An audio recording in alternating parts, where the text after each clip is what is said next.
अध्याय 12 भक्ति योग। साकार और निराकार रूप से भगवत प्राप्ति। अर्जुन ने पूछा, हे भगवान, जो विधि आपने बताई है उसी विधि के अनुसार अनन्य भक्ति से आपकी शरण होकर आपके सगुण साकार रूप की निरंतर पूजा आराधना करते हैं। अन्य जो आपकी शरण न होकर अपने भरोसे आपके निर्णय निराकार रूप की पूजा आराधना करते हैं, इन दोनों प्रकार के योगियों में किसे अधिक पुण्य सिद्ध योगी माना जाएगा? श्री भगवान ने कहा, हे अर्जुन, जो मनुष्य मुझमें अपने मन को स्थिर करके निरंतर मेरे सगुण साकार रूप की पूजा में लगे रहते हैं और अत्यंत श्रद्धा पूर्ण मेरे दिव्य स्वरूप की आराधना करते हैं, वह मेरे द्वारा योगियों में अधिक पुण्य सिद्ध योगी माने जाते हैं। लेकिन जो मनुष्य मन बुद्धि के चिंतन से पूरे परमात्मा के अविनाशी, सर्वव्यापी, अकल्पनीय, निराकार, अचल स्थित रूप की उपासना करते हैं, वह मनुष्य भी अपनी सभी इंद्रियों को वश में करके सभी परिस्थितियों में समान भाव से और सभी प्राणियों के हित में लगे रहकर मुझे ही प्राप्त करते हैं। अव्यय निराकार रूप के प्रति आसक्त मन वाले मनुष्य को परमात्मा की प्राप्ति अत्यधिक कष्टपूर्ण होती है, क्योंकि जब तक शरीर द्वारा कर्तापन का भाव रहता है तब तक अव्यक्त परमात्मा की प्राप्ति दुखप्रद होती है। परंतु हे अर्जुन, जो मनुष्य अपने सभी कर्मों को मुझे अर्पित करके मेरी शरण होकर अन्य भावों से भक्ति योग में स्थिर होकर निरंतर मेरा चिंतन करते हुए मेरी आराधना करते हैं, मुझमें स्थिर मन वाले उन मनुष्यों का मैं जन्म मृत्यु रूपी संसार सागर से अति शीघ्र ही उद्धार करने वाला होता हूँ। हे अर्जुन, तू अपने मन को मुझमें ही स्थिर कर और मुझमें ही अपनी बुद्धि को लगा। इस प्रकार तू निश्चित रूप से मुझमें ही सदैव निवास करेगा, इसमें किसी भी प्रकार का संदेह नहीं है। हे अर्जुन, यदि तू अपने मन को मुझमें स्थिर नहीं कर सकता है तो भक्ति योग के अभ्यास द्वारा मुझे प्राप्त करने की इच्छा उत्पन्न कर। यदि तू भक्ति योग का अभ्यास भी नहीं कर सकता है तो केवल मेरे लिए कर्म करने का प्रयत्न कर। इस प्रकार तू मेरे लिए कर्मों को करता हुआ मेरी प्राप्ति रूपी परम सिद्धि को ही प्राप्त करेगा। यदि तू मेरे लिए कर्म भी नहीं कर सकता है तो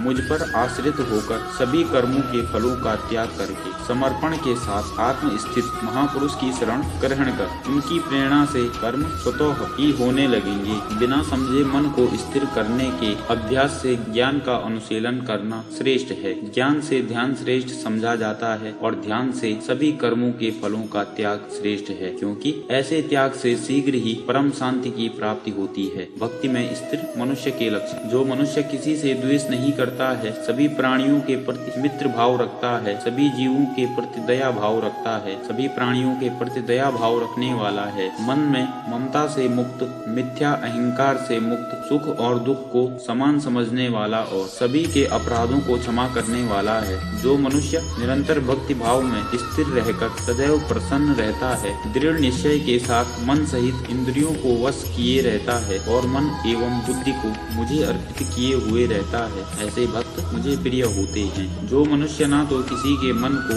विचलित करता है और न ही अन्य किसी के द्वारा विचलित होता है, जो हर्ष, संताप और भय चिंताओं से मुक्त है, ऐसा भक्त भी मुझे प्रिय होता है। जो मनुष्य किसी भी प्रकार की इच्छा नहीं करता है, जो शुद्ध मन से मेरी आराधना में स्थिर है, जो सभी कष्टों के प्रति उदासीन रहता है और जो सभी कर्मों को मुझे अर्पित करता है, ऐसे भक्त मुझे प्रिय होते हैं। जो मनुष्य ना तो कभी हर्षित होता है, न ही कभी शोक करता है, न ही कभी पछताता है और न ही कामना करता है, जो शुद्ध और अशुद्ध सभी कर्म फलों को मुझे अर्पित करता है। जो मनुष्य ना तो कभी हर्षित होता है, न ही कभी शोक करता है, न ही कभी पछताता है और न ही कामना करता है, जो शुद्ध और अशुद्ध सभी कर्म फलों को मुझे अर्पित करता है, ऐसी भक्ति में स्थिर भक्त मुझे प्रिय होते हैं। जो मनुष्य शत्रु और मित्र में, मान तथा अपमान में सम्मान भाव में स्थिर रहता है, जो सर्दी और गर्मी में, सुख तथा दुख आदि द्वंद्वों में भी समान भाव में स्थिर रहता है और जो दूषित संगीत से मुक्त रहता है, जो निंदा और स्तुति को समान समझता है,